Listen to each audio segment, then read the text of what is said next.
in English? Yeah? Anybody who has a problem with English? We don't have any option, Roopak. We don't have an option, true. But then I will go a bit slow and I'll use words which are very common so that everybody comprehends them very well. Right? Wherever you don't understand, you're not able to follow me, just tell me. You can raise your hands and tell me. But then preferably keep yourself mute so that we don't disturb each other. And it's your choice if you want to keep your cameras on or not. It is up to you. Right? You can keep noting down all your questions and doubts.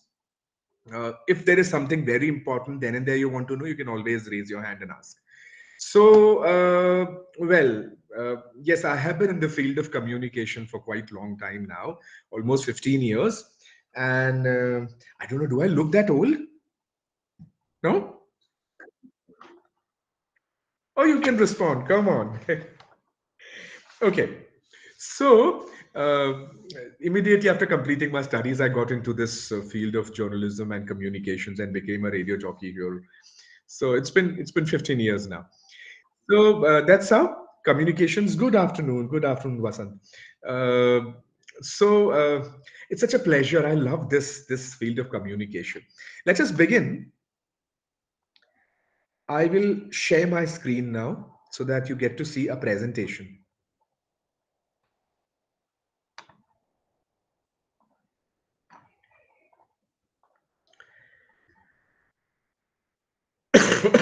As the madam introduced, my name is Roopak. The full name is Roopak Khare. And here is something that you can see on your screen. Can you? There are three figures. There are three figures. Are you able to see them? Yes, visible. Yes, three figures. So from the first figure, this part, the first block, what do you guess? What does it mean? Can you interpret something with it? This thing? Can you interpret something with it?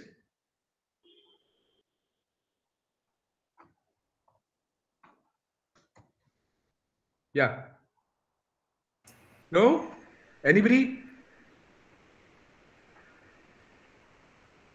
Anybody? Yeah, who wants to speak?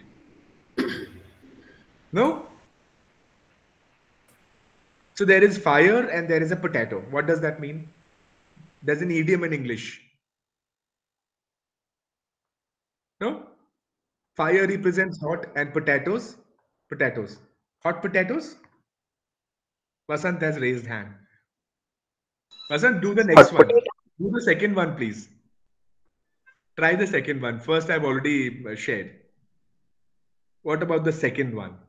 Once in a blue moon. Once in a blue moon. Oh, wonderful. You're smart. And the third one, who would say that?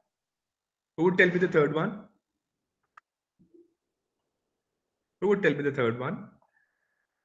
So there's a deer and I can see a face of a boy and there are two bulbs there. Anybody? Well, it says deer in the headlights. These are idioms, popular idioms from English. So let's begin with what we're going to learn in this session. So the first paper that you have, it is the first block is about the introduction to communication. It has 4 units. Unit 1 talks about the basics of communication. What is communication? The difference between general and business communication. Unit 2 would be talking about the process of communication. Unit 3 is about types of communication. What are the various types of communication, the kinds of communication like oral, written, etc. And Unit 4 talks about the forms of communication at workplace. So there is formal communication, there's something called informal communication. We'll all talk about it, right? Let's begin with the first one. Unit 1, the basics of communication. Now, what is communication? What is communication? What do we understand by communication? Khamis, would you want to say something? Asad, yes, Asad Mustafa. I think communication, how to transfer your idea to other. Yes, how to translate your idea. Agreed, agreed. Anybody wants to add something? Muhammad Al-Hazi Abdul Rahman wants to say something. Yeah, you've raised your hand. Yes, sir. It means Yeah. a dialogue, how to converse with your employees and the rest.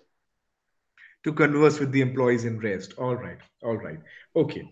So if I can Well, simplify it to the bottom line, if I could bring it, it is about exchanging information.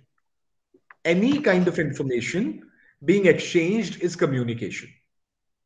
Yeah. So what did we do just now? We saw some pictures. There was a picture of a fire and there was a picture of a potato, and it meant something. Looking at that picture, we could we could get some idea. We could get some information. Like for the second picture, Vasant, I believe Vasant gave the right answer. Huh? Yeah. So there was this hand with one finger being shown, which meant the number one. Then there was a moon which was all blue, and then third again a moon shown. So once in a blue moon. Yeah, it conveyed some information, right? So this exchange of information from one party to another is called communication. So whenever somebody asks you what is communication, you can simply say exchange of information. That would do. Agreed? Is that okay? Yeah, you could give me yes, thumbs up. yes, I think exchange of information from sender to receiver Agreed, Khamis. Khamis, but for then better understanding. yes, that's the definition. So a complete definition would be, where does it come from? It has to come from a sender, the information. Where does it Yeah, reach? It reaches a the receiver. receiver, right? So Yeah. these are the various. I will come to those terms also in a minute. I will be there. But then, if I talk about the basic idea, the basic concept of communication, I think these two, three words would explain it the best. What? Exchange of information. Right. Communication is simply the exchange of information. So, do you have traffic signals in your, areas, your cities? Do you have traffic signals there? Yes, we have. Yeah. Okay. Yes. Yes, Yes, we So, do. and red light means stop.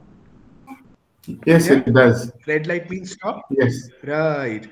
So, simply that light conveys an information that you don't have to drive. You have to stop your vehicle. Right? Information is being conveyed. As simple as that. So, exchange of information is communication. Now look at this picture. There are these two gentlemen. One of them is standing here at this cliff, and there is another mountain cliff where the other fellow is standing.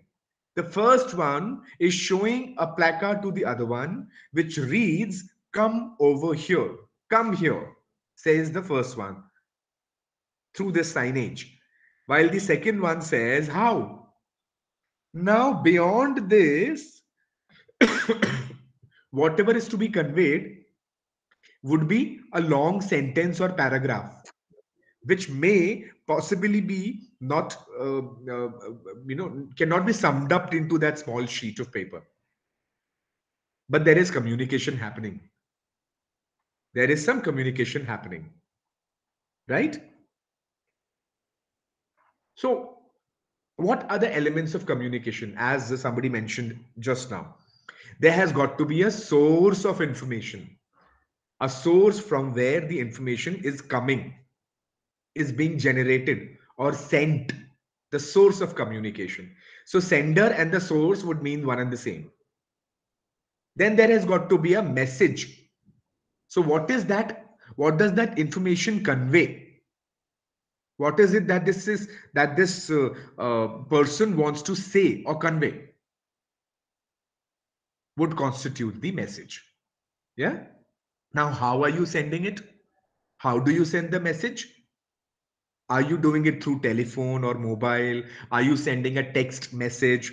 Are you sending an email? Have you written a letter? Have you, or there could be so many other ways that you could send your message or send the information. These are called the channels of communication through which you send the message. Then comes the receiver. Now the sender is sending the message through a channel. Where does it go? It reaches somewhere. When it reaches somewhere, the party who gets the information is called the receiver, because they are receiving that information. Cool. And then wherever this exchange of information or passing of information is happening, that space would always have some other elements around. So if two people are talking, there would be other people sitting around. There'll be traffic outside their office or home, wherever they're communicating. There'll be birds around. There are so many things that constitute the environment, the things around you. There is a context. Context, what does that mean? It means in the discussion, the exchange of information is happening with reference to somebody or something. There is a pretext to it. It is related to something. And that is the context. And finally, interference. There are certain things which come in between. I will explain all these terms a bit, in a bit detail in coming slides. But this is the introduction of all the elements that constitute the communication, right? So the way our friend was saying, communication, Khamis was saying that communication must have a sender and a receiver. So yes, certainly in a communication, if there is no sender and there is no receiver, who will send the information and who will deliver, who will get it? So communication will not take place. So these are all the elements. Now, let us have a look at the evolution of communication. So the first block that you have as a part of your syllabus, there is a small brief description about the evolution of communication. How did it begin? So on your screen, if you can see, there are a number of pictures that I've displayed. The first picture is of a rock painting. And these pictures are as old as 50,000 years. Trust me, 50,000 years. And it is from the city that I live in, here in Bhopal. It's in India, the heart of India, Bhopal. Now, these paintings done by early people, early man, they convey some message. They have painted an elephant over here, and there is somebody sitting on the head over the elephant, and he has some weapon in his arm. Probably these people are going hunting, sitting on the back of the elephant. A message is being conveyed. The one who made this painting was, he's died 50,000 years ago, 50,000 years ago. He died. But the message is still being conveyed. So there is a sender, and we are the people who receive it. We are the receivers. The channel is these rock paintings. The message is that they go hunting. Yeah? How beautiful. Look at this idea of communication. Now have a look at the second picture. There is this man. Do you recognize this man? Who knows him? Do you know him? Anybody? Who has seen this fellow?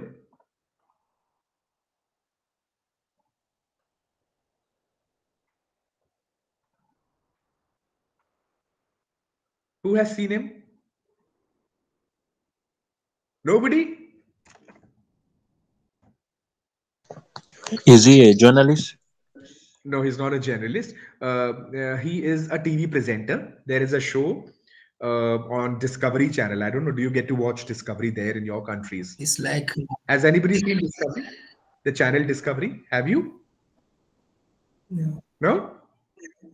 Okay. So this fellow, his name is Bear Grylls. His name is Bear Grylls. And this fellow, he goes into jungles, he goes into different areas and takes risk on his life. And through his program, he teaches people how to survive in the worst circumstances. Now, here in this picture, he has lit some fire. You know why? So in this episode of his program, he was explaining if you're stuck somewhere where there is nobody around, and there is a possibility of some helicopters or planes passing from the sky, through the sky. So what you should do is you should burn fire somewhere there, a fire with a lot of smoke. So when you do that, any flying object would be able to see that smoke from at the top of the sky. And they would be able to search you early. Yeah. So another technique of communication, the smoke.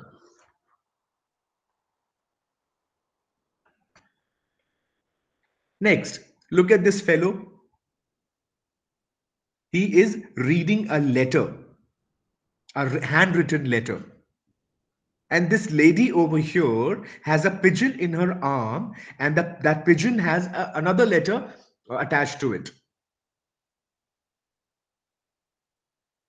So there were people who used to send their messages through letters through a pigeon. Look at these seals. The early civilizations, they used to make this kind of seals. How? They would use some clay, and on that clay, when it is wet, with help of some tools, they will draw these pictures. And these pictures conveyed some messages. So I can see some birds over here, some other things. Yeah. Again, there's some information being conveyed. Telephone, right? All these things, they convey some messages. Now, these days, how do you do it? In today's world, we are communicating through Pinterest, YouTube, LinkedIn, Foursquare, Instagram, WordPress, Twitter, Facebook, Tumblr, Skype, everything. How fast the communication takes place these days. We've come a long way from those stone paintings to all these gadgets and internet and all these services that help us communicate better. How mesmerizing, yeah? Cool. Look at this joke. So there is this ghost over here saying, I am death. And this old fellow who's hard at hearing says, that's okay. I will speak louder. Death and deaf. Deaf means somebody who cannot hear properly. Interesting.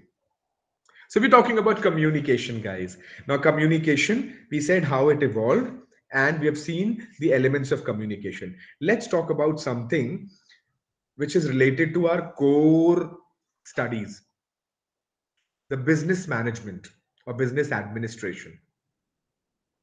So there's a picture on your screen. There's a picture on your screen, and you can see a lot of people at the airport. The first one is offering his hand to be shaken.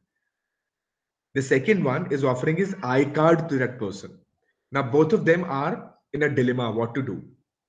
In certain countries like Japan, they hold their iCard, their visiting card, sorry, not iCard, rather, their visiting card in both their hands, and they would bow a bit and then offer their visiting cards to somebody. While this fellow has extended his hand to be shaken.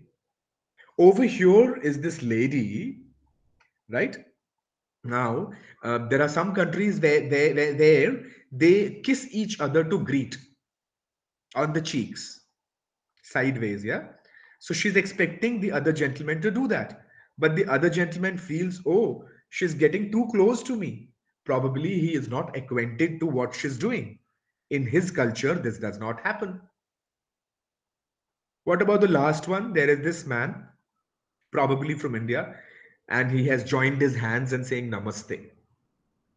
So everybody has his own way of communicating, saying hi and hello and getting introduced. And it is all a part of communication. Now, all this, why does it happen?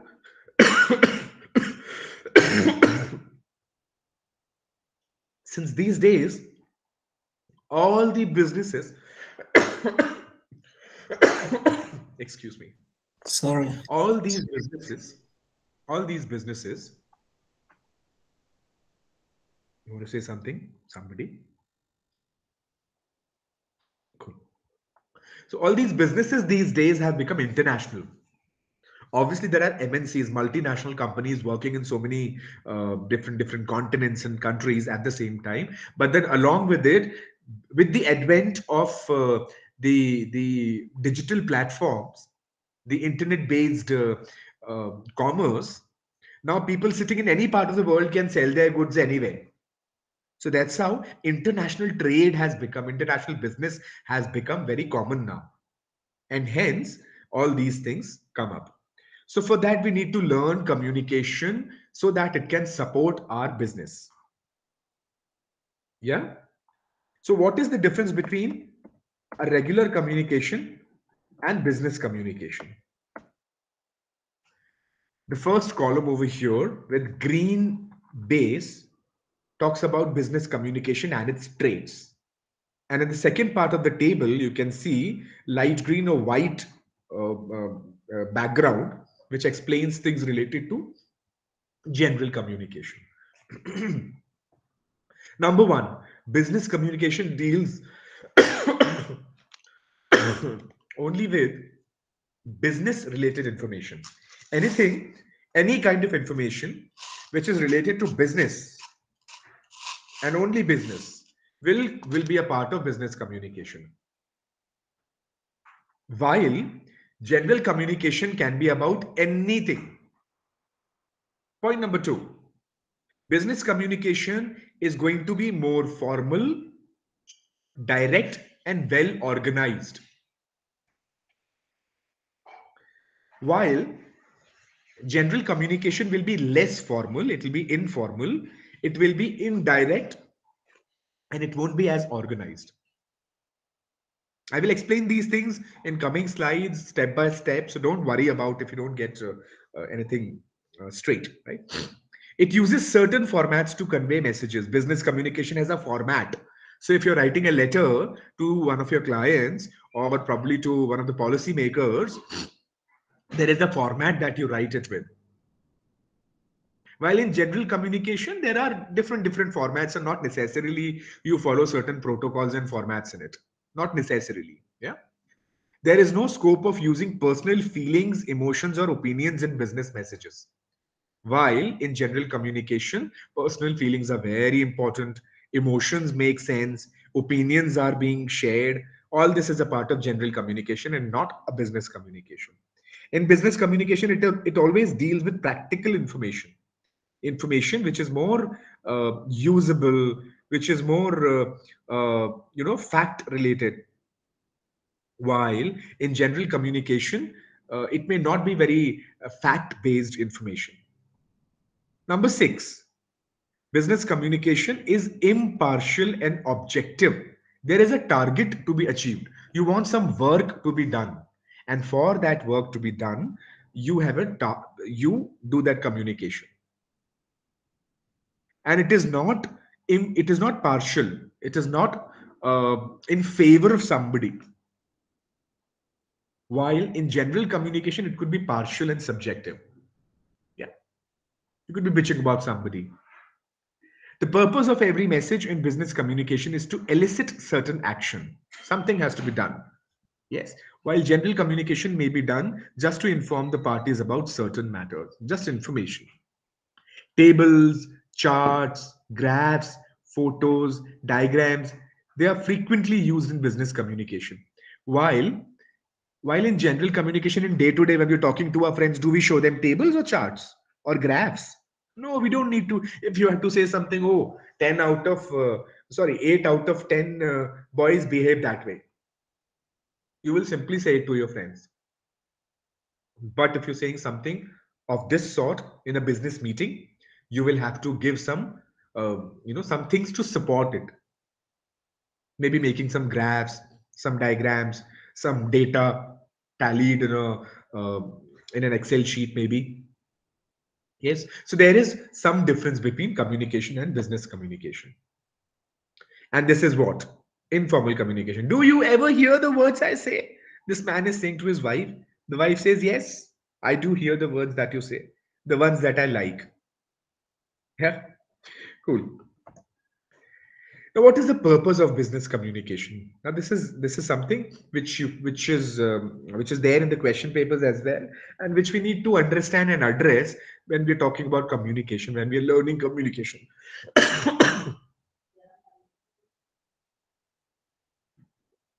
Excuse me.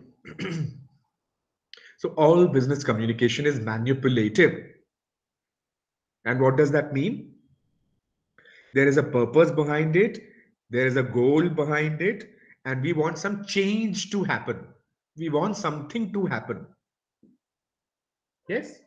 All business communication has an intention.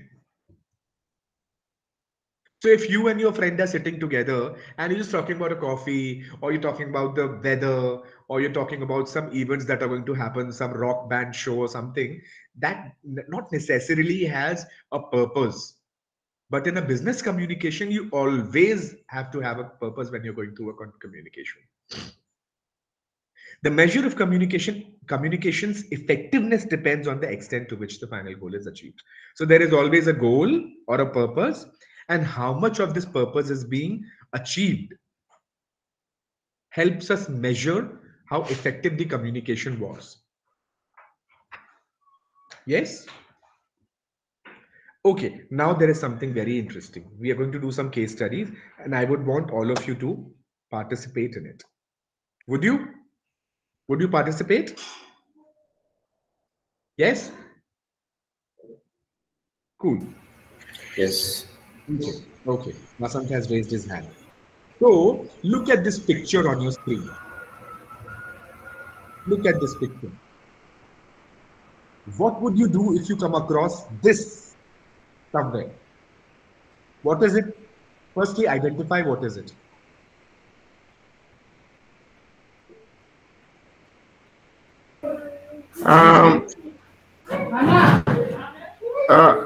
The picture shows a traveling bag. So it's at a train station.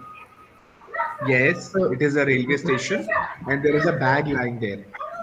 And so I would do like you to see assume anybody that around it? I think there are people, but very far on the other side of the platform. Maybe. So this bag could it belong to any of them sitting at the other end of the tracks? No. Of course no. Yeah. So this bag is unattended. There is nobody along, with this bag.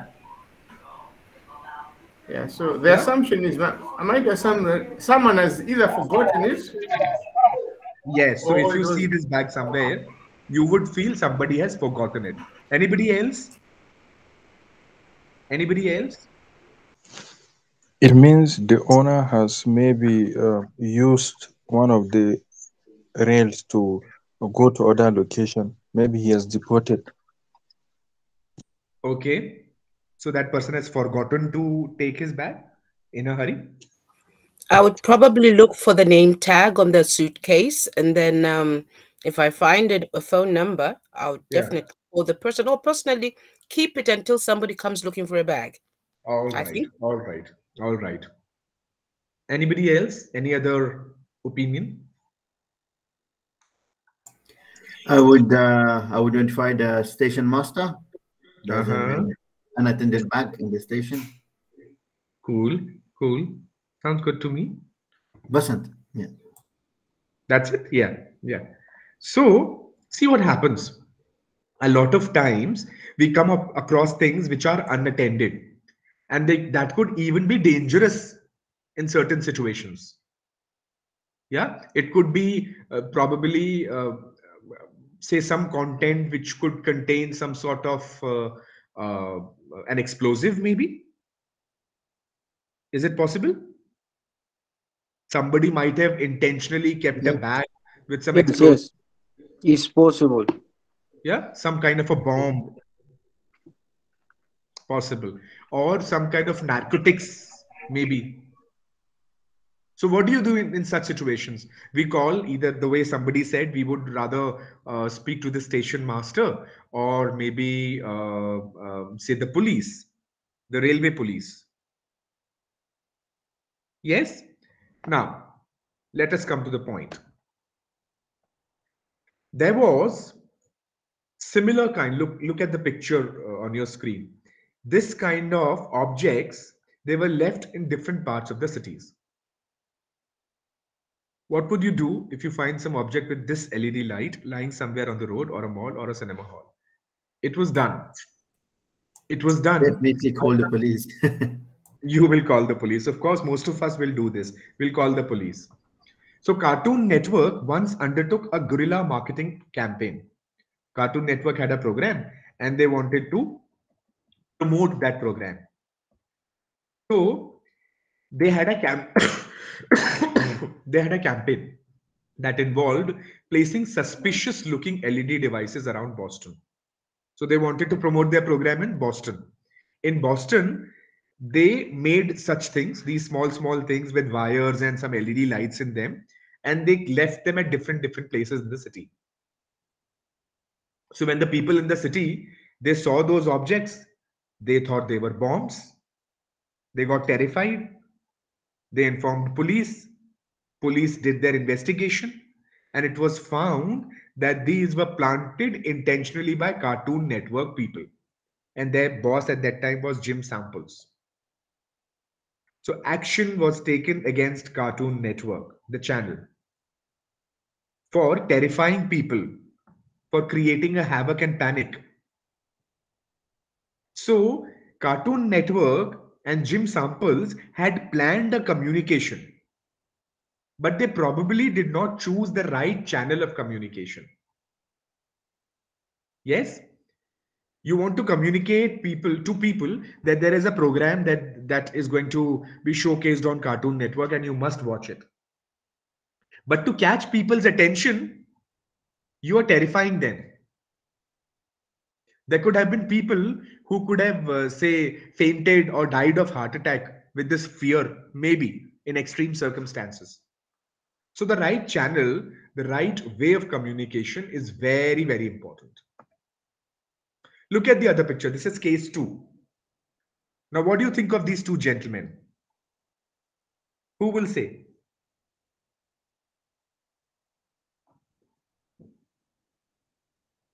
Yeah, somebody? What do you see in the picture? Yeah. My thoughts are that the gentleman wearing a suit has a blue collar job, Yeah. works in a bank or somewhere, while the other guy works in an environment where it's work, yes, but it's more or less you dress informally, so it's not as uptight as a bank or something like the other one. All right, all right. Anybody else? Anybody else?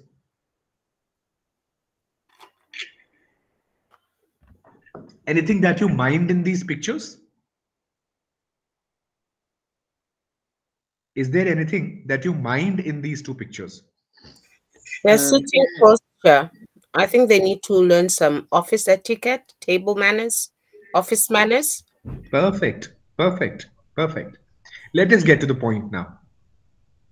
An American phone company wanted to promote its services to the UAE, United Arab Emirates. The visual of the poster they created showed a businessman holding his phone, sitting at his desk, feet on the table, the soles of his shoes well in the sight. Now, in UAE, they considered if you show somebody a shoe, it is not good. It is objectionable. It is not respectful. So when these hoardings, big signboards were planted in the city, people did not like them. They thought they were disrespectful. And hence, they did not welcome the new telephony company. So this American phone company had planned a communication. But again, the message they were sending was not right. They wanted to say something, but the right message was not sent. Yes, miscommunication. Now, similar pictures here on the next slide. Very respected Mr. Obama is seen in these 4 pictures. And these are the pictures of the times when he was the President of United States of America. He too has kept his feet on the desk. But there is a difference. In American culture, when he was doing this, people thought he was being cool, carefree, friendly, not very serious, and easygoing. So there is a cultural difference between different countries. And hence, your communication has to be planned keeping those differences in mind. Who is going to be your receiver? The target audience. If it is an advertisement, who are your clients, potential buyers? We need to understand their culture, their psychology, their preferences and priorities in life. and that's how we should plan. So in America, it is okay. But in UAE, it was not accepted. Okay, next case. Now, one of you tell me, what could these cans contain? Can you see 3 cans here? 3 containers? Yes, white, black, and white. Three cans over here. What do you think these cans have?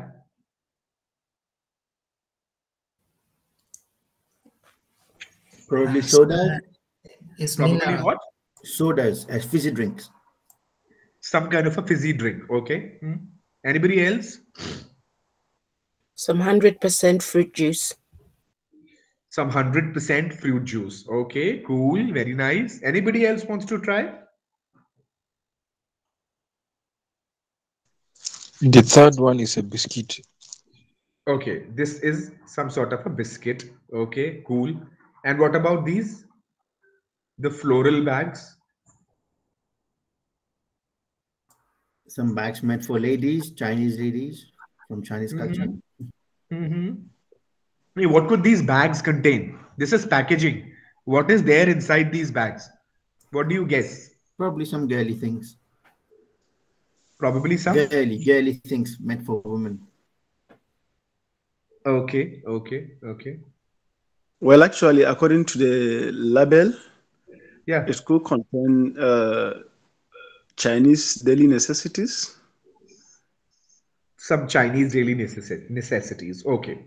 So how do we understand? How do we presume what these packages contain? Here, looking at the cans, we thought there are some fruits made on the cans, and hence they could probably have some kind of juice or beverages that have fruit extract, or maybe 100% fruit juice, as some uh, lady said moments ago.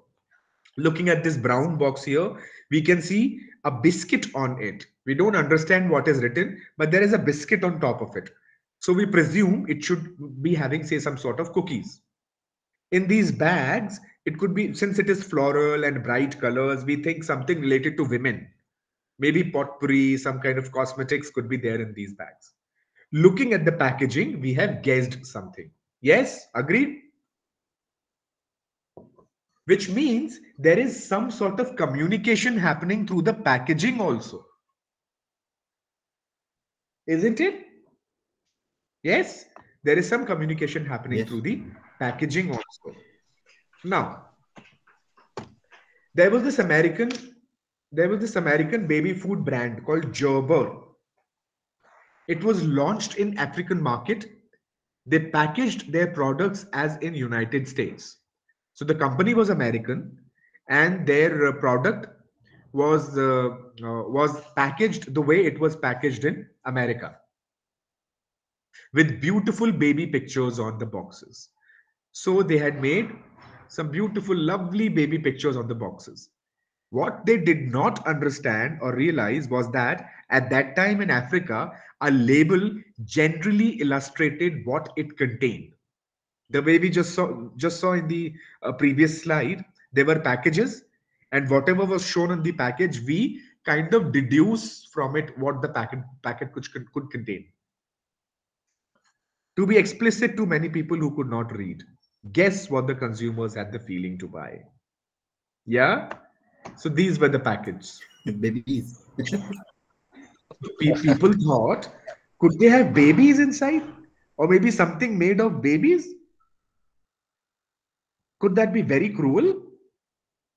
And hence this product failed in African countries. Interesting.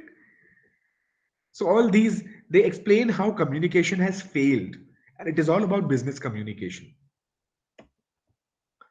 So what happens? Looking at all these examples, there are two aspects of it: the timing and the message. Wrong message being given at the right time. Message was wrong. Whatever time it is given, it is a mistake. The message has got to be right. Then over here, wrong message and wrong time. Even the message is wrong, timing is also wrong. So it has got to be a disaster. Here, right message, but the timing is wrong. Then what happens? There is resistance. The message is right, but people don't want to accept it. While in the fourth quadrant, if you see, the message is right, even the timing is right, you will get success. So especially in business, obviously in any kind of field, anywhere in your life, but specifically in business, you need to keep in mind whatever message you're sending, that message should be right and the timing should be right. Yeah. Case 4. We'll leave this. This is a very India specific case. We won't take this. Do you recognize this lady? Anybody who knows her? Next case. Yeah, Paris Hilton. Oh, very nice. Who is that? Who can you please tell me your name? She's the owner of the Hilton hotels. Oh, no, I got it. I got it. Who are you? Please tell me your name. Oh, me. I'm Vasant. It's me, Vasant. Vasant, Vasant. Good. So, this lady is Paris Hilton. You know what happened with her? Paris Hilton in 2010 was arrested for cocaine possession. Now, cocaine is a narcotic drug, which is not allowed. And the evidence was in her Chanel purse. So she was carrying a purse, a bag, and in that bag, she was carrying this narcotic drug called cocaine. So when police caught her, this lady lied to the authorities. She told them that the purse belonged to a friend. She said, yeah, this is not mine. This purse belongs to somebody else. One of my friends has this purse. It is not mine. I was just carrying it. However, she had forgotten that the purse was the first thing she had tweeted about that morning. So these celebrities, whenever they move out of their home, they get ready, they click pictures and post them on social media. So did Paris. But she forgot that she had posted the pictures, and when police inquired, she said it was not her bag. So that not so bright celebrity even posted photos of it, making the drug possession case very easy to crack. Communication. Yeah. So what are you conveying? Where are you conveying? When are you conveying? How are you conveying? All these things matter in communication, all the more in business communication.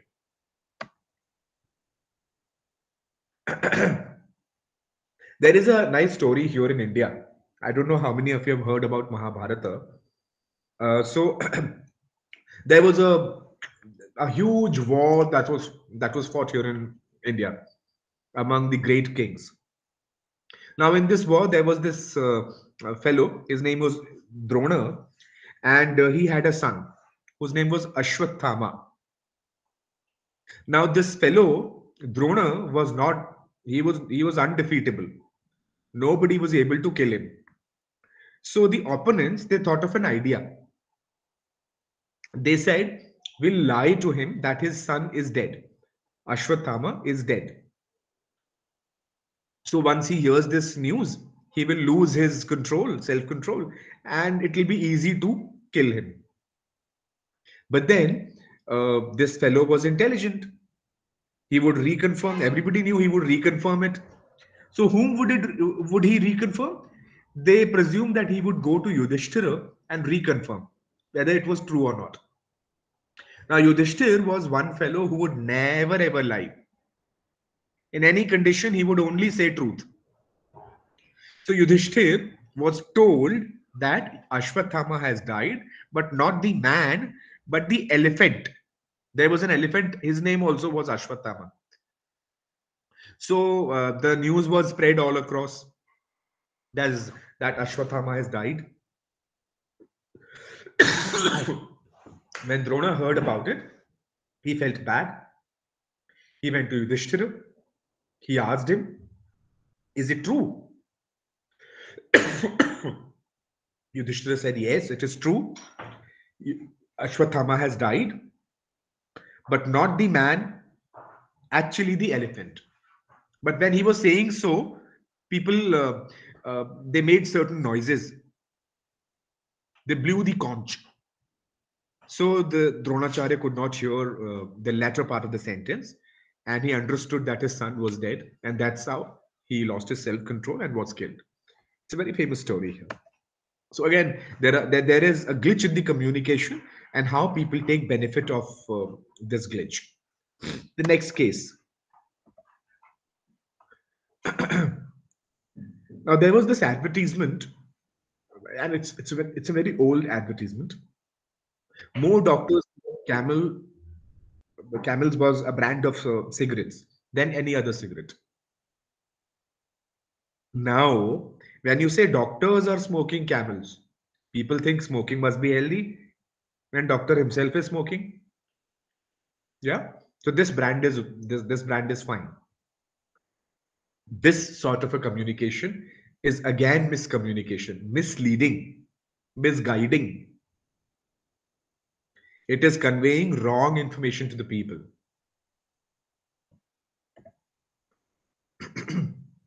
Case 9.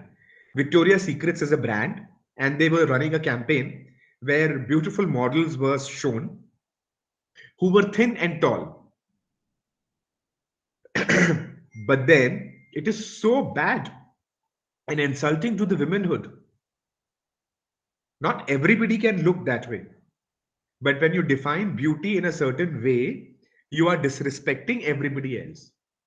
And hence, this whole campaign saw a lot of adversity, a lot of animosity and protest from the people. Case 10. Read what is written over here. It is talking about a sale. It says buy 3, get 2. And buy 2, get 1. Yeah. So, so they did not make it clear. They did not make it clear if it was free or not.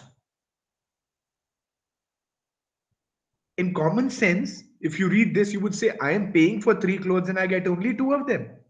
Or I buy 2 clothes and I get only 1.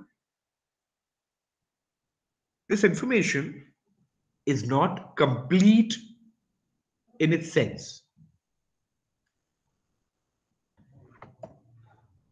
So now what do we understand from all these examples that we have taken?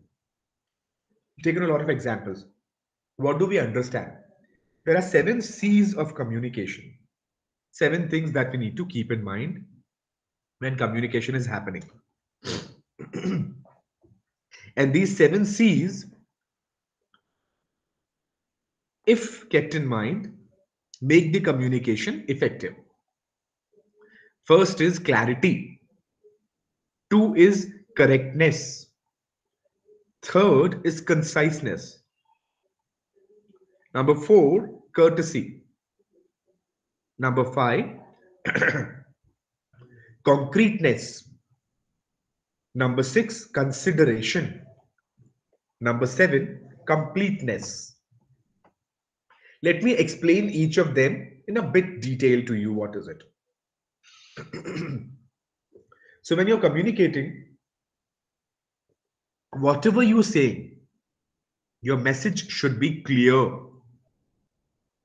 Clear to be well understood by the receiver. There should be no confusion. Your ideas, your thoughts should be clear. Your language should be clear. Right words, precisely spoken or written, right? There has to be a clarity in everything, leaving no doubt. Number 2, correctness. So correct, what does it mean? Not only the right message, but also the right language has to be used. The choice of words should be perfect. The grammar should be correct. The data that you use should be correct. You're probably using some examples, some tables. It should all be correct. It should be timely, exact, perfect. And what does happen with this? You boost the confidence. The other person, the receiver, will have more confidence in you. And you too will feel better when you have checked all your facts and data for its correctness. The impact increases. So, clarity and correctness. Number three, concise. Having long messages, long chats, it makes it very boring. So, it is important that you save time, save words, save energy. Only the appropriate words to be used. Unnecessary words should be eliminated. It should be short and limited. These days, people don't have time. If you've seen letters from old times, you will see the letters in earlier times were very complicated. Sentences were complicated. You will be introducing a separate introduction paragraph was inserted. Long letters. These days, emails are only two-lined. In 2-3 sentences, you say everything. So it should be short and limited to the point, so that people in less time can understand and react to it. Appealing and comprehensible. So when you say things in short, people are able to understand them easily. In less time, they can attend them. And hence, it is more appealing. It is more comprehensible. Non-repeatable. Courtesy. Whatever communication you're doing, you should show respect in it. You should be polite. You should be judicious in your behavior. And how can you do that? Especially in business, you need to be considerate to the feelings of the audience. And how would you be considerate? One, you should know who your audience is. Two, you should know what is his attitude, what is his age, what is his background financially, culturally. And then considering his state, you can plan your communication.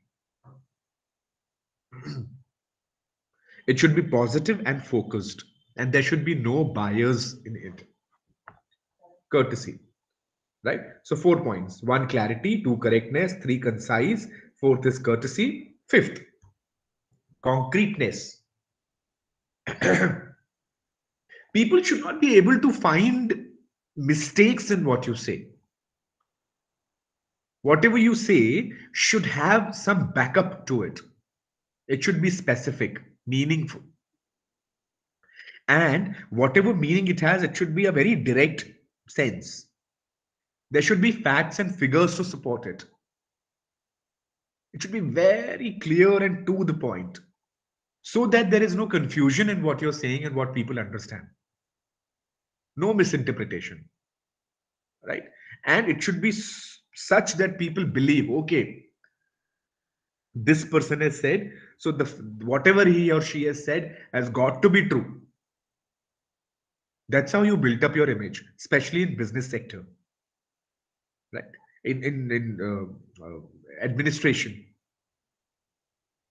Number 6, consideration.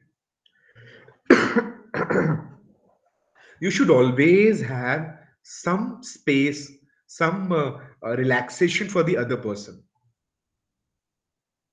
And this relaxation could be in terms of points, whatever opinion that the other person can have, his cultural difference.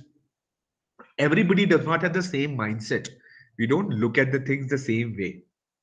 And hence, we need to be a little considerate to people about their opinions, their mindsets, their values, because it can all differ culture to culture. And it is important that you stress on you approach. What does that mean? It means whenever you're communicating with somebody, your intention, your All your trials should be such that the other person is given more importance.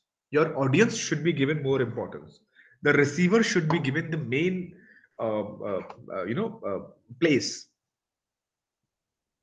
You need to be empathetic to them, understand their problems and situations. You need to be optimistic that things will improve. Even if somebody is not able to give you the right response, possibly he or she will take some time and get back in a better way. Consideration. And last but not the least, number 7 is completeness. All the facts and information that you give should be complete. Nothing should be left in between. How does it help? It will help you build reputation, not only in your organization, but in the industry. All your clients, suppliers, everybody. And this also saves cost and time. So if you're not complete in your first email, there is a follow-up email asking questions, and you will give an explanation in that mail. Why waste so much of time and energy? The best idea is to be complete. Remove the barriers of vague information.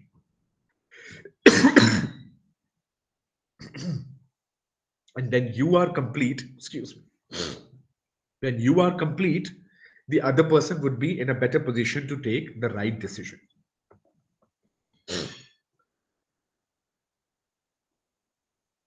Now look at the picture on the screen. In my country, here in India, and in US and China, that's how they count on figures. So if they have to show one, the number 1, they will point the index finger, the first finger. If you have to show 2, you will raise the first finger and the middle finger. If you have to say 3, you will also raise the ring finger, the third finger. For 4, the little finger as well. And finally, to show 5, you will use your thumb as well. Here in India, US, China. While in Germany, Italy, France, UK and Spain, they will begin counting with the thumb. 1 thumb, 2 thumb and the index finger, 3 thumb, index finger and middle finger, 4 they will show the fingers and thumb closed, and for 5 all 5. But in Japan this is altogether different. in Japan, if you have to show 1, look at this over here. Can you see that? So all fingers are standing, only thumb is folded. So in Japan to show 1,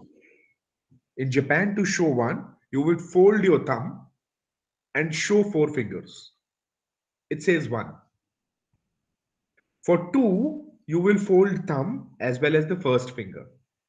For 3, you will fold thumb, index finger and the middle finger. For 4, another finger, the ring finger also goes down. And for 5, all 5 fingers made into a fist. See the difference? Messages being conveyed, but altogether different. Absolutely opposite. So this was about the unit 1. Let's go to the unit 2. This unit we're going to discuss about process of communication. Majorly, there are 2 models of this through which we explain the process of communication. The first one is the linear model. The second one is called the Shannon model. It is also there in your textbooks, the content that is being provided to you. The linear model. In the linear model, there is a sender. The message goes through the media. The message goes, reaches the receiver, and then an action is taken. It all happens in one direction. It is unidirectional. It is in line. And hence, it is called the linear model of communication. Yes? Going to the next one. The Shannon model. Here also, everything is in line, but there are some additions done to it. There is a sender. The sender encodes the message. Now, what is encoding? When I want to say something, I use a language to say that. I codify it. I use certain codes for it. That code could be a language like English or the other language, Hindi, which is my mother tongue, or probably one of your languages.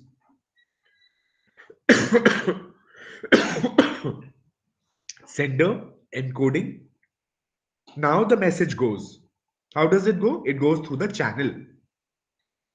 I've already spoken about the channels that are available to us. And through the channel, it reaches the receiver. Now, once the receiver gets it, he will decode the message. How would he do? He needs to understand that language. What are the meanings of these words that they have sent? And suppose if it is spoken, what was the tone of the voice? What was the mood in which it was said? And then the context. Keeping all that in mind, decoding is done. And the meaning is extracted from the message. Along with this process, there are a lot of noises coming from all the sides, which affect the communication. While once the receiver has understood what the message is, he or she will also give a response to what about the message to the sender. This response is called the feedback. And this over here on your screen is called the Shannon model of communication. Now, there's something called the two-way communication, right? The two-way communication is something very much on the lines of Shannon model, where there is a sender and there is a receiver. The message is being sent to receiver and receiver is sending the feedback. But along with that, in general sense, in general situations, the information is not shared from one end only.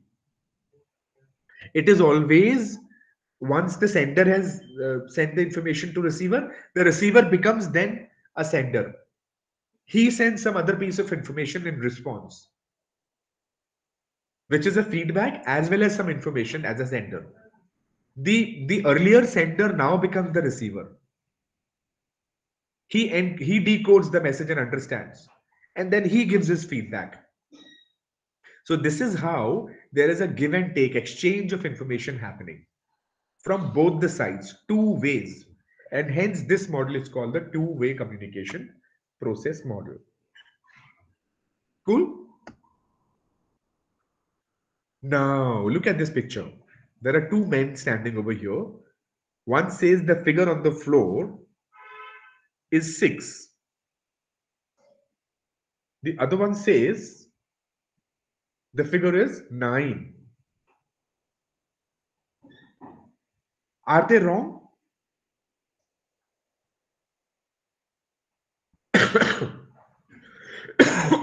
Are they wrong? Who is wrong among the two? Actually, nobody. So, just because you're right does not mean I am wrong. At times, both the parties are right. You just have to see things from some other angle. Adam and Eve had the gift of free will, but they misused it by deliberately breaking Jehovah's law.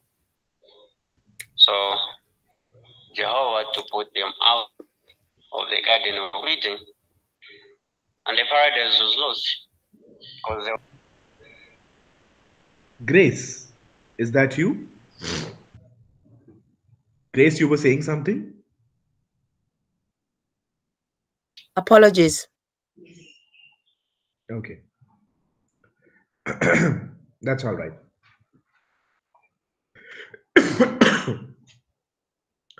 Now, barriers to communication.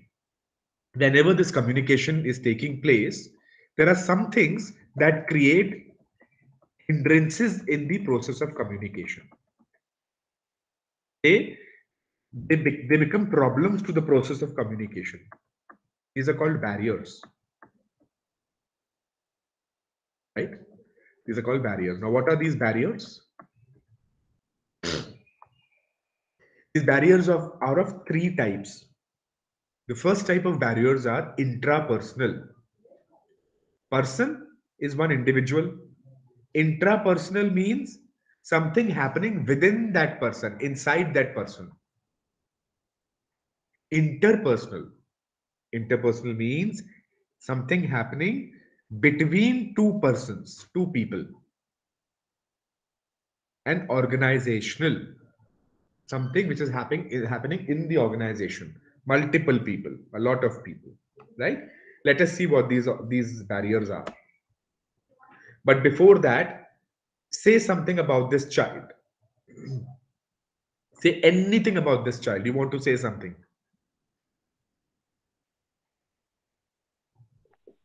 Yeah. Well, this child seems like he's happy. That's why he's smiling, I guess. Come again. I said, child seems happy. That is why he's smiling. That is why he's smiling. He is smiling. Okay. Okay. Anybody else? Anybody else? I think, yes. Yeah. It look not organized. Not organized. Okay. Okay. Yeah. Who else? I think his teeth need to be taken care of before they grow really funny. Okay. Okay. Yeah. Sounds interesting. So I think he's seeing something surprise. I think he is. He's seeing something that gives surprise. Okay, he's seen something that surprises him. What else? I was actually looking for something.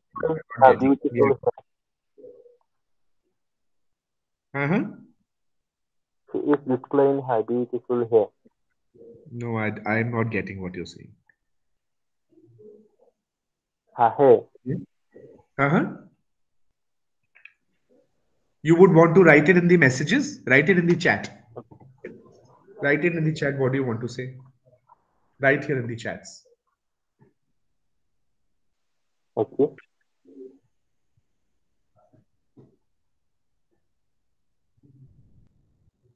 I'm waiting.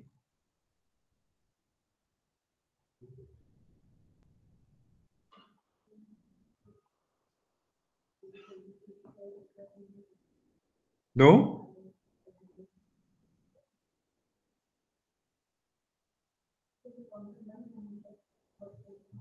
Somebody was saying something, yeah? Cool. Okay, so I was looking for something.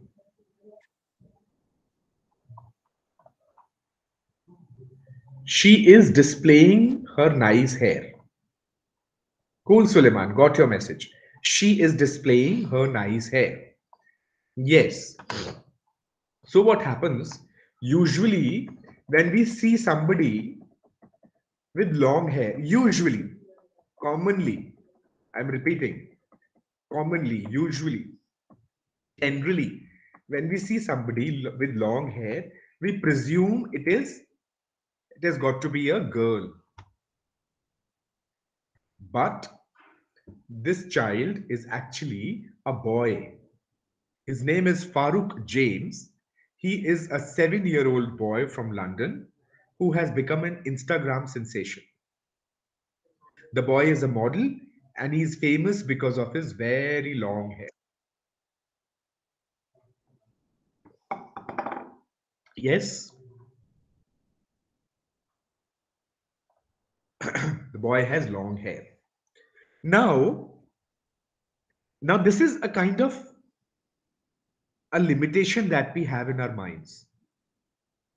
We have presumed that if it is long hair, that person has got to be a female. Is there a direct connection between long hair and the gender? No. Guys can also grow long hair. But usually within ourselves, we have certain ideas. And this is what is called the intrapersonal barrier. Since there are certain notions and opinions that we have in our mind, and we judge people according to those notions. These are called intrapersonal barriers. Those things, those ideas and concepts that we have in our mind, which hamper the communication, are called interpersonal communication barriers. Look at this. these figures, these people over here, they have an object or a figure lying on the floor. Now everybody is seeing it in a different way. The first one says it is 8, the number 8. The second one is telling the spelling of that number 8. Third one, when he is looking at this figure, he says it is the sign of infinity. Fourth one says it is wave. Fifth one says it is pretzel. And the last one says it is the sign of DNA. The same sign, everybody is interpreting it as per his or her understanding. And how does that happen? It happens within our minds. And what is it based upon? It is based upon our education, our background, our culture, our upbringing. Our perception is made on all these things. And as per our perfection, our understanding, excuse me, as per our culture, our perceptions, our understanding, we make our opinions. And that's how we judge. Yes, intrapersonal barriers to communication. There are various kinds of these communication barriers, as I said.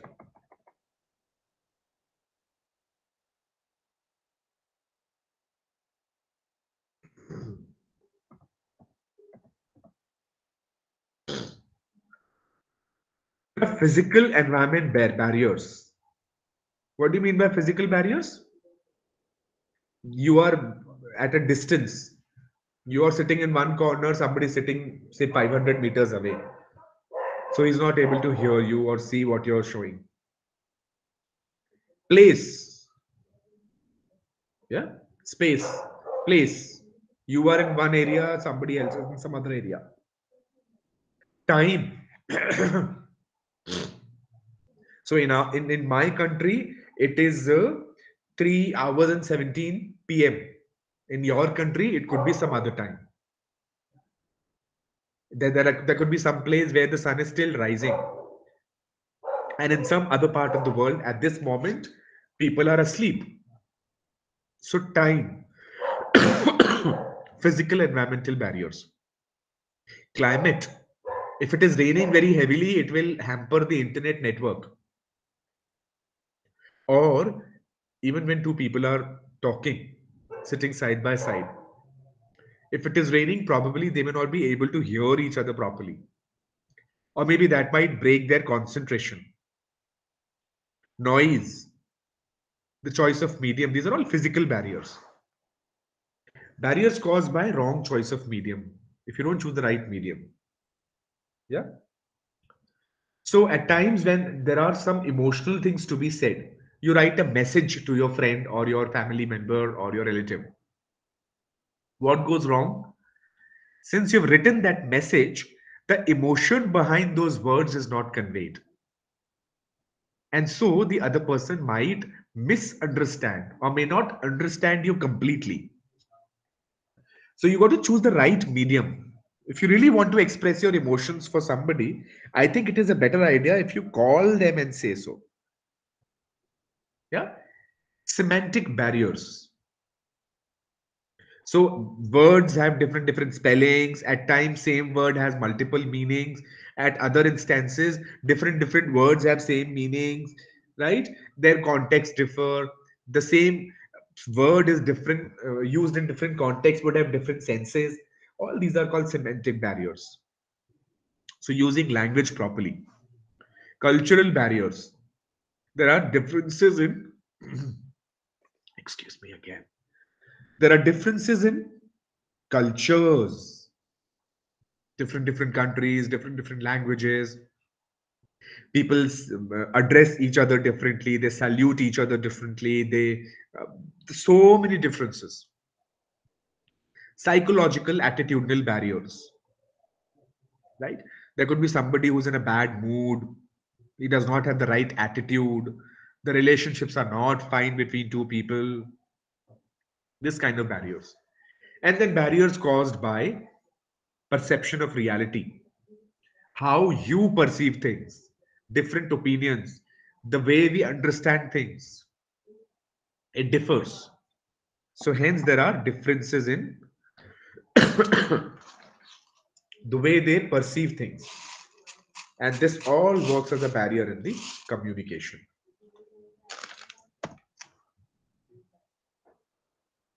There's something called the semantic barrier, which I mentioned in the last slide.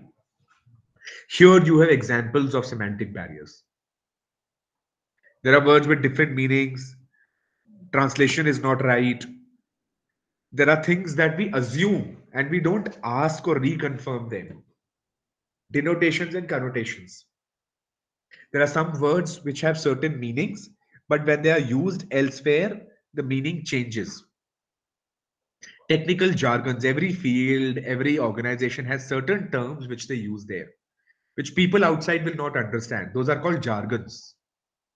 And bad expression, probably not the right language, right way the thing is being expressed.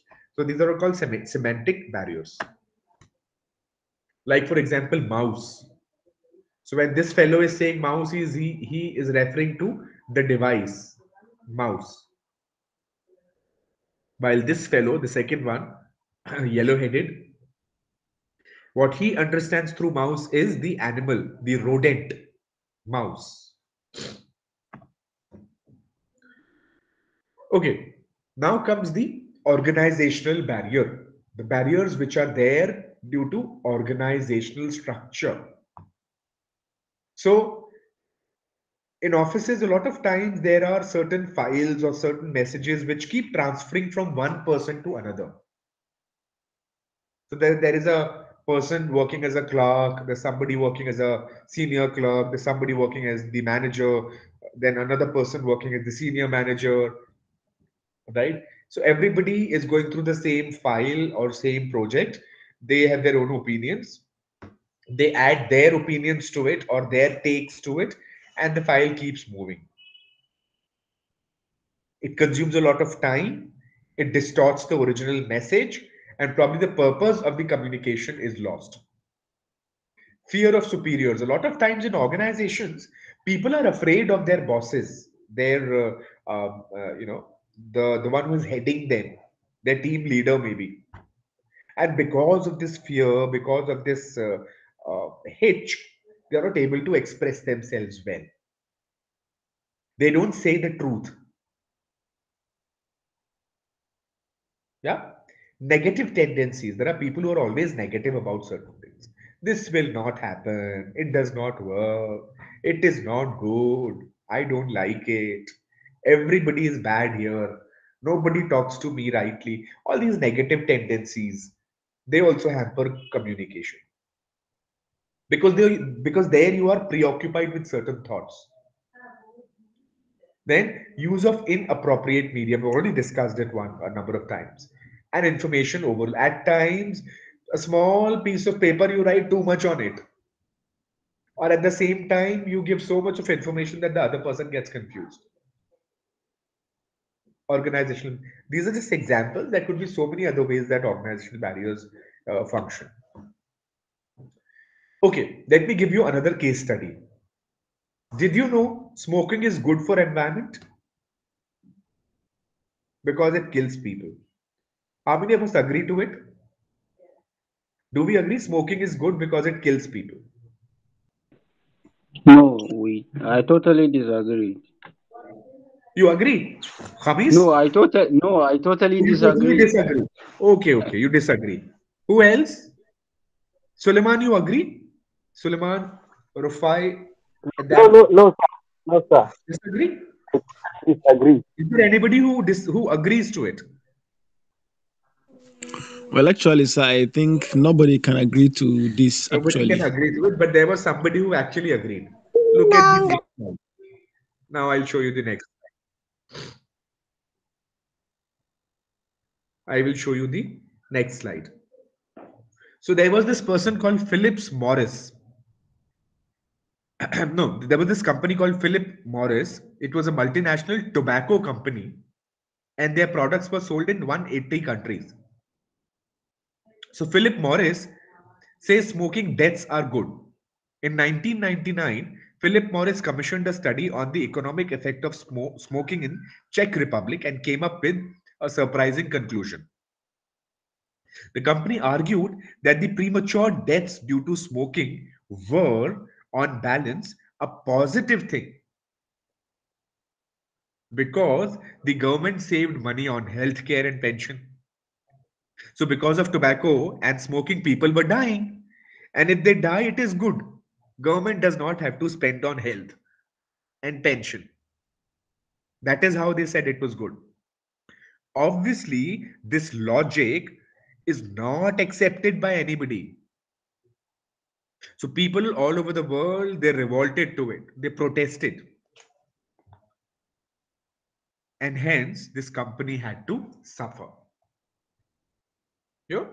So, not the right communication, not the right approach.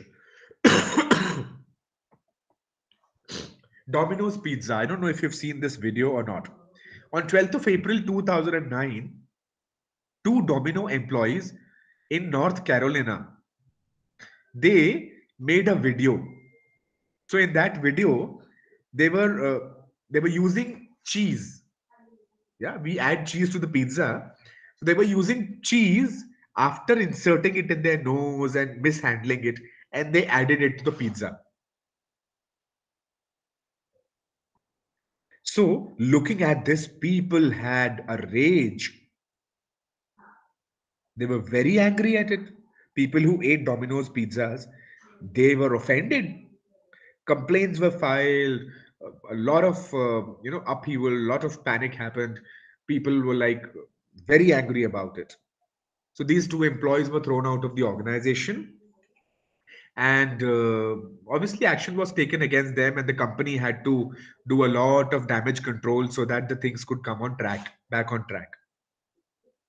Miscommunication, wrong communication, wrong use of channel of communication rather. Yes, not everything can be a joke. Coca-Cola decided to launch a campaign to keep up with Pepsi, a new rival at that time. They declared that they were launching a new Coke brand in hopes of keeping themselves looking fresh and better. So Coca-Cola was as it is, they were producing their stuff. Now, when Pepsi came in market and Pepsi was taking up the market very rapidly, Coca-Cola introduced another version of their product, saying it was fresh and new. But then there are people who love certain tastes. So the patrons of Coca-Cola, they started collecting the bottles of the previous, excuse me, the old flavor of Coca-Cola. Yeah. So they started collecting and hoarding all the old bottles, and they did not want to buy the new one. Why? Because they loved the old flavor and they did not want to change. Later, the company had to roll back their new product, and they continued with the older one. You know, a similar thing has happened here in India as well. There's a very famous brand. I don't know. Do you people eat Maggi over there? These instant noodles? Do you? Yes, Maggi? we do. Yeah? Okay. So here in India, Maggi is a very popular fast food, comfort food rather. So gradually Maggie started introducing a lot of flavors, a Chinese flavor to it, and some other flavors to it. But people are so acquainted with the original one, they did not like. And that's when there were some other competitors who entered the market. And then the company realized their mistake. But what was good was that they did that in time. They immediately again switched their focus on the original product, and that's how saved all their previous clientele.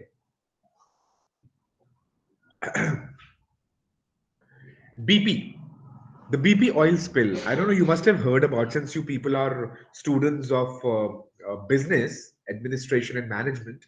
I'm sure you must have heard this tragedy. BP caused the legendary oil spill that stretched across the Gulf of Mexico in 2010. So they had a ship which was carrying this oil, huge, humongous amount of oil, and it crashed. And all that oil, the petroleum oil, got spilled over the ocean. So all over the Gulf of Mexico in 2010, it was. Now, since oil doesn't get mixed with the water, it was floating on top of the water. Now, since it was floating on the layer of the water, the surface of the water, the sunlight could not get through. So animals underneath in the ocean, they were dying. The plants, uh, in the ocean, at the bottom of the ocean, they did not get enough sunlight. They started dying. Fishes were getting killed. They were not getting sufficient oxygen. So it was a huge disaster. So the company, BP, their PR strategy included airing a number of expensive commercials. So they started making advertisements about this mishap, and they were saying sorry everywhere. The company was saying sorry for the mishap everywhere. Ultimately, they were doing so much of propaganda that people started protesting against their propaganda also, their advertisements also. Saying, including President Obama, who also said that you should put that money into saving lives and clearing that pollution rather than making advertisements.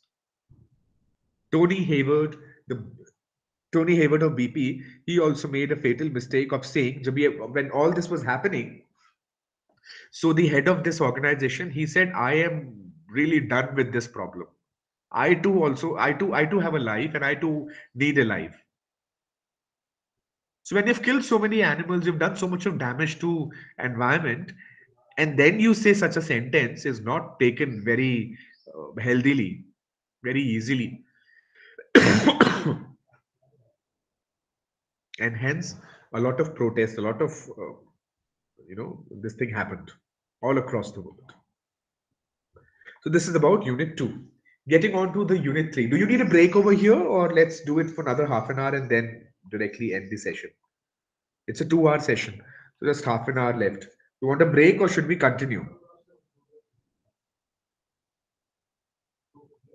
I presume we continue.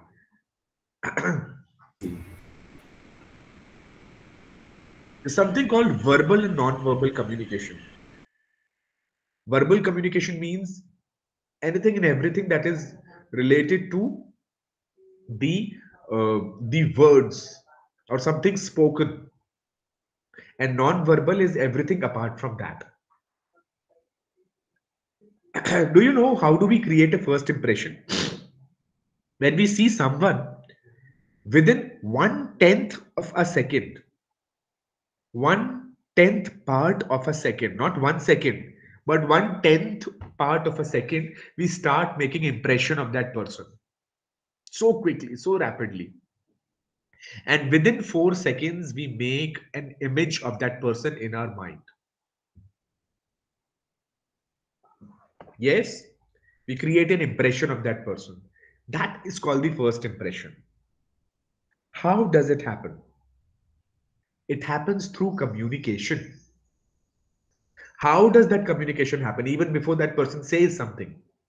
4 seconds, who would say something? It is through your body language, through your expressions, through your clothes, through your the way you walk, the way you speak, the way your hair are, the way your shoes are, everything.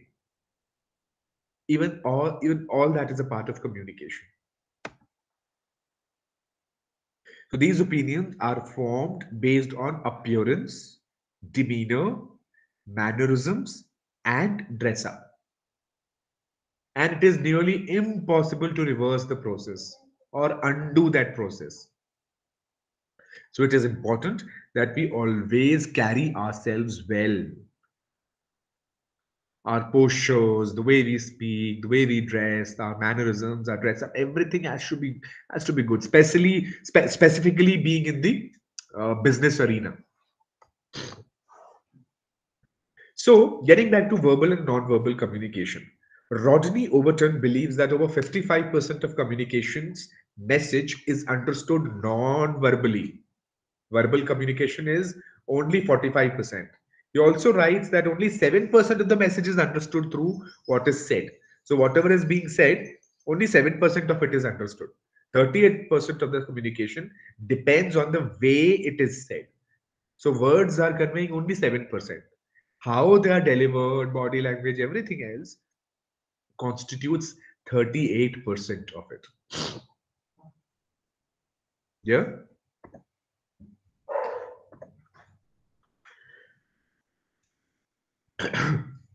Now, non-verbal communication can be segregated into three categories: written, speech, and kinesics. I'll explain all of them one by one.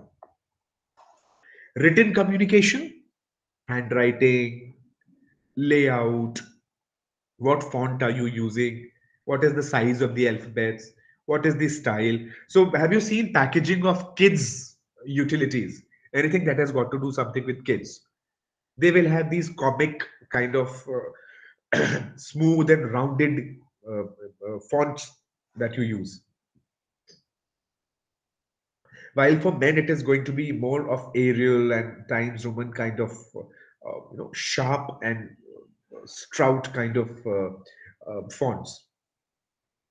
If you're talking about something which is classy, something which is vintage, you will have that sort of font. The packaging. Why? Because it conveys the message. It sets the mood right. The pictures, the diagrams, they all are a part of written communication. Tables, colors.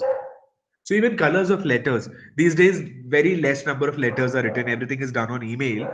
But then, if you could, I don't know how many of you remember those times, say 5 or 10 years ago, people used to write letters. And all those letters had different formats.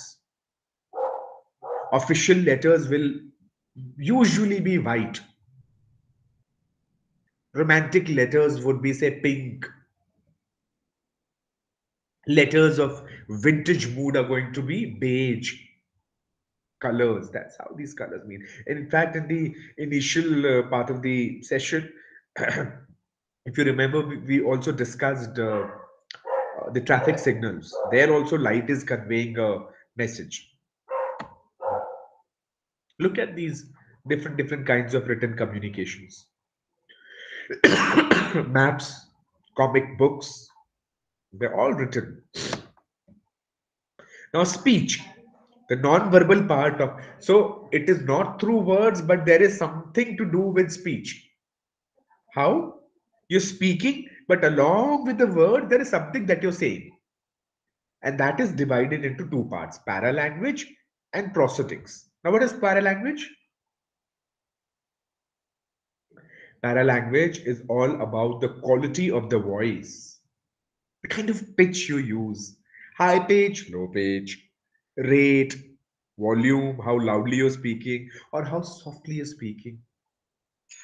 Then the style that you're conversing in.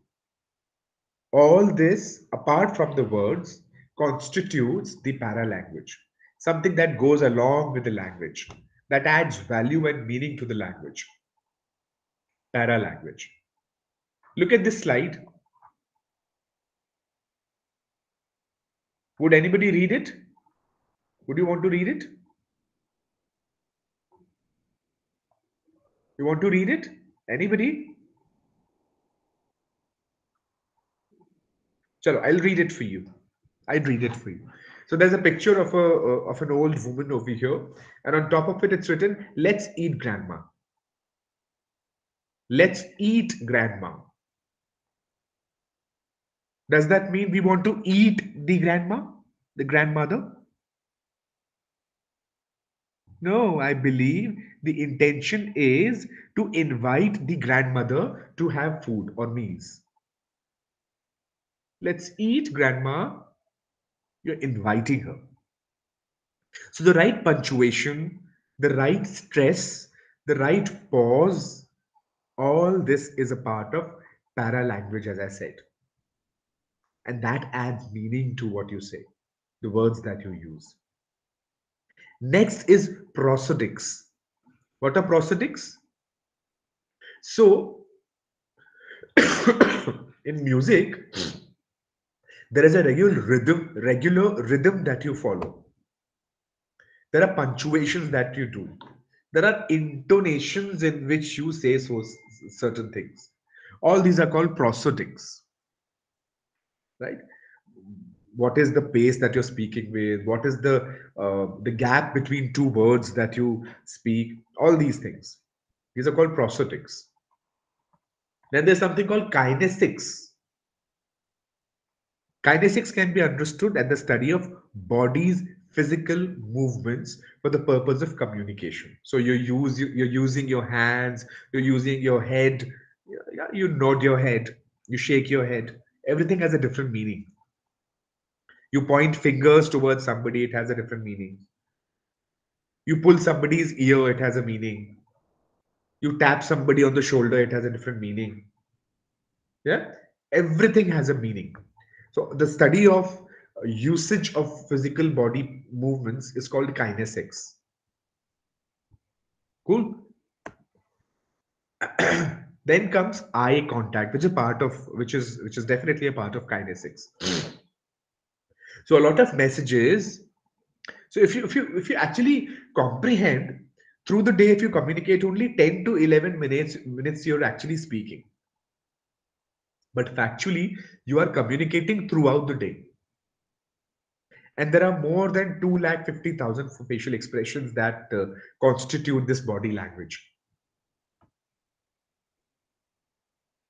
So kinesics is the study of all these expressions. Yeah. A part of it is postures. People who slouch. People who don't sit straight. People who don't walk straight. Does it leave a good impression? One, no. Two, it is also bad for your back. So you should always stand in a towering position. Stand straight. Sit straight. Especially when you're presenting somewhere, when you're focusing, when you're facing, say, a crowd,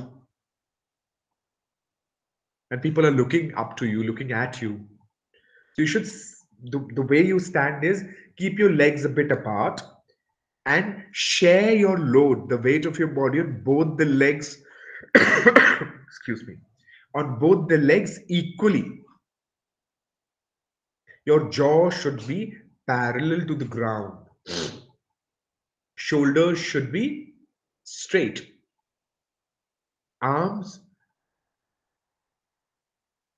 they could be probably crossed or holding hands or whatever you're doing.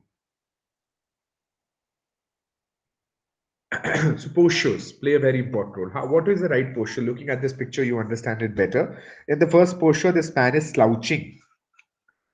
In the third one, he is leaning backwards. The right posture is the second one, the center one. Yeah. Gestures. So there are certain gestures which are speech based. What are gestures? These are facial expressions. So there are certain gestures which are speech based. There are certain gestures which are culture based, and there are certain other gestures which are done by using the different body parts. Now speech based.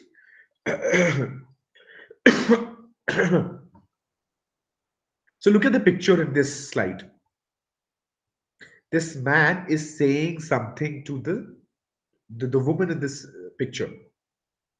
How is he saying? He is leaned on top of the woman. His eyes are stretched. Mouth is wide open, which shows that this man is angry. Yes? And is saying something bitter to that lady. Speech based expressions or gestures.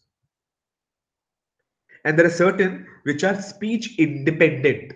So here it is with the speech. In this picture, these two celebrities, they are having a good time and they're not talking to each other, but their smiles tell that they're having a good time. They're comfortable with each other. They're enjoying each other's company. So the gestures say so. Let us go on to the next slide. We continue with speech based or without speech gestures. Again, look at the people in this picture. Do they look comfortable? The fellow in pink and the fellow in black suit, they are celebrities from India. Are they happy? They look stressed. Yeah. So when they don't say anything, then also they're conveying certain message. Communication is happening. Now, how do we use all these things to our benefit? So we're all going to go through certain interviews. We do have meetings at times. We are interacting with a lot of people as as business owners or as managers. So we need to keep in mind that we should have the right expressions, right body language, right postures. Now look, they're all waiting for an interview in this picture and the other picture.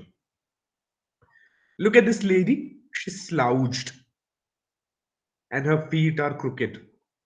She's not sitting straight. She looks bored. So is the second lady. She looks dull and sad. The third one, she's lost in her thoughts. The fourth one, the guy, seems he has forgotten something, he has lost it. Fifth one is depressed. The girls in the other picture at the bottom of the screen. Look at her. She doesn't look matured, kiddish. 2, bored. 3, not interested. But the last one over here, look at her. She looks smart. She looks interested. She looks prepared. She looks confident. She looks, interested in that job. And a lot of companies, a lot of organizations, they do this kind of study also. Wherever there is this waiting area, people are waiting for for their turns. There are certain hidden cameras everywhere.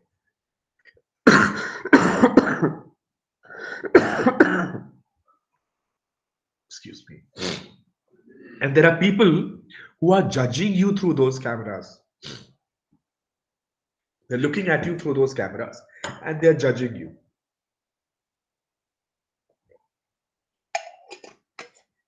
Yeah? The right body language and gestures. Now about the facial expressions. Look at the two celebrities here on the screen. Wink means something. Yeah? Probably you're cracking a joke. Smile, frowning your eyebrows, biting your tongue, shaking your head sideways, shaking your head forward and backward, whatever. Each one of them, they have certain meanings. See? Disappointed, happy, surprised. All these expressions. The same actress. She's a very popular actress over here. Eye contact. again as a part of kinesics. Eye contact. So, how long do you look into somebody's eyes? The length of your gaze, the frequency of your glances. How many times you're turning towards that person and looking at them, directly or indirectly, openly or secretively. Frequency of your glances and pattern of fixation. Are you just looking at that person continuously? And this has a different meaning at times. Looking at somebody continuously for more than 6 seconds could have two, three different meanings. One, threatening. So if you're looking at somebody continuously, you could be threatening that person. You could be angry with that person. Two, it could be romantical. It could be a romantic invitation or showing interest. Looking at somebody continuously. Yeah. Three, it could even be anticipation or judging someone. So how long do you look at someone? How often do you look at that person? And the pattern of fixation, how are you doing it? You've squeezed your eyes, or you're focusing your eyes on something. How are you doing? Even that means a lot. Then comes clothes. What kind of clothes do you wear? So if somebody has this thing in his neck, you know that person is a doctor. This kind of a cap or gloves, they show he's a medical professional. Probably the kind of lower that person is wearing shows what kind of community or culture he hails from. So everything. Your clothes say so much about your personality, your background, your financial status, your profession, your culture, your mood, everything. So clothes do convey a lot of messages. Look at this lady. She's again a celebrity from India. So she looks confident. She looks interested. Her age is revealed through it that she's a young fellow. There's an authority in the way she is standing and the kind of gown she's wearing. There are values that are shown. Everything. The clothes also convey a lot of information.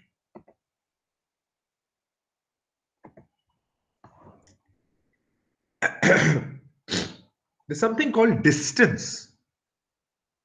The distance at which two people stand. So, the way these two people, this man and the lady, they're standing close to each other, it seems they're probably romantically involved. The way these people are standing, it shows they are friends. The way this gentleman and the lady are speaking, it probably is a business relationship or acquaintances. Here again, they could be colleagues. So, people, the kind of distance they have between them, there is something being taught, something being told through that as well. And this study of distances is called proxemics. So the experts have divided the zones into different categories. Zone one is called the intimate zone. So this is the zone which extends up to say 18 inches, 15 to 18 inches. Anybody who's very close to you would get into this close zone. Probably your parents, your partners, your spouse, your children, they only come as close as 18 or 15 inches or lesser to you. Rest everybody remains away. So now you need to keep in mind when you're meeting somebody, especially in your commercial or professional field, let us not go too close unless and until we are very acquainted to that person. The second zone is called the personal zone, which starts from 18 inches and extends up to 4 feet. So close friends, associates, relatives, they come in this zone. Zone 3 is a 4 feet to 12 feet.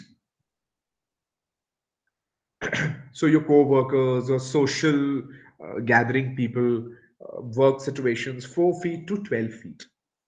And finally, anybody 12 beyond 12 feet would be totally strangers or performers or actors, right?